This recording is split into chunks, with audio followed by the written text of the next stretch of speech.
and we can bring in Oliver All right. McTernan, who's director of the UK-based conflict resolution charity Forward Thinking. Good to speak to you again.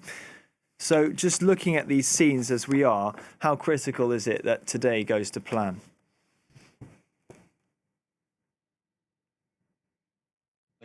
It saddens me looking at these scenes. It's like now become a weekly pageant.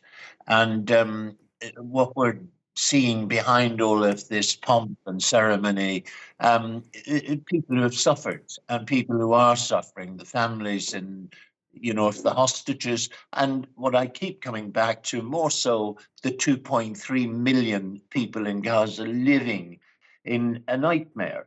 And nothing there is changing. So there's a sadness and a hope, a mix of both, I think, watching this today. And this week we heard a lot about how the ceasefire almost broke, as it were. How close run do you think that was? I would say very, very close. I was in the Knesset a few days ago, and I think the political mood, and I'm stressing the political mood in Israel, is that Netanyahu should finish the job. That all this sort of, once the hostages are out, just get on with it, and for him to fulfill his first objective, which he said was to see the total demise of Hamas. Sadly, that hasn't changed from the conversations that I've had. And I think in that atmosphere, it's very difficult to maintain a very long drawn out process that we are witnessing now. And just to explain to our viewers, you're seeing in the pictures there behind Oliver McTernan, the 3 hostages that are being released, being forced to speak under duress. Now, Oliver, this parade of hostages that we're seeing one week after the next, have you seen anything like it in your years of being a conflict mediator? No, certainly in the, when Gilad Shalit was handed over, it was a very dignified process. Hamas handed him over to the Egyptians and the Egyptians to the Israeli Authority. Few people witnessed it. I think what I compare today with November 23 is the first exchanges where, if you could use the word, dignified, that took place at night.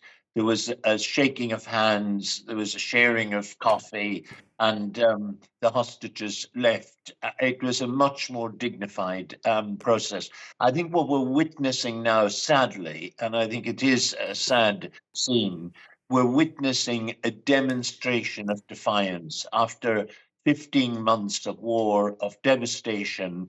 It's Hamas and Islamic Jihad saying we're still here on the military level, and we're still here on the administrative level. They're sort of demonstrating their ability, to print and to go through all this protocol, which is a mistake. I mean, what is needed desperately now is to break this what I would say cycle of violence that we've witnessed for far, far too long.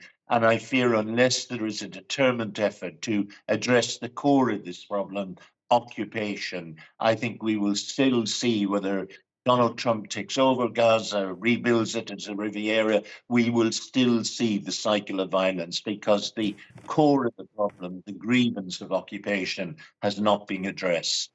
There we've just seen Yair Horn, it looks like, the first of those 3 hostages to be led into that Red Cross vehicle.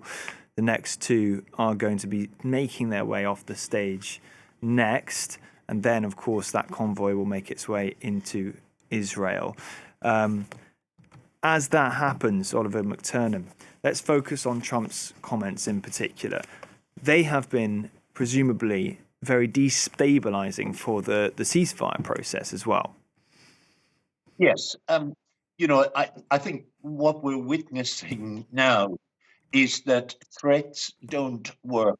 They stiffen resistance, they stiffen pride. that Donald Trump saying, well, all hell will be let loose today if the hostages aren't coming out. They're coming out not because of his threats, they're coming out because of the mediation between Hamas and the Israelis carried out by the Qataris and the Egyptians. I think the whole deal was rescued, you might say, again through intervention and mediation. I think Donald Trump, especially, with the idea of moving 2.3 million people from Gaza, has just clouded the whole issue and distracted from what I would come back to say, the core of this problem. And the only way to break the cycle of violence is not with threats or a policy of containment, but truly addressing the grievance and truly finding a durable agreement that people can live with as a result. We've just seen Sidi Dekel Hen enter that Red Cross vehicle. He'll be going to meet his baby daughter that he's never met before. Finally, we've got Alexander Trufanov making his way, 29 years old, to the Red Cross vehicle as well. Oliver, as you mentioned, Hamas still making their presence well known there. We know that Israel's two objectives were releasing the hostages and destroying Hamas. Once these hostages are all out, if they are all freed eventually, how do we know that Israel won't try and make good on its other stated objective?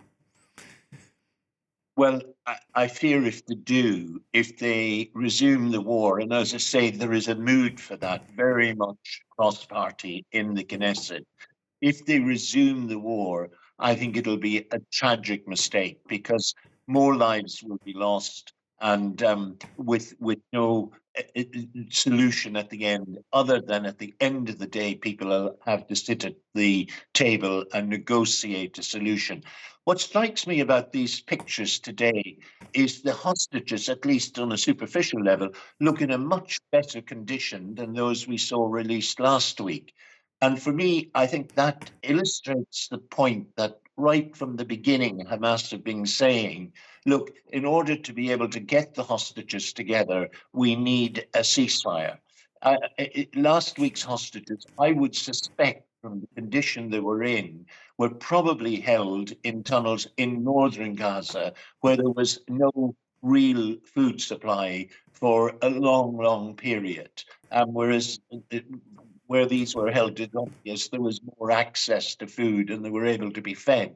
So I think it's interesting to take note of that because I think this whole process could have been ended way back November 23 if there was a serious effort then to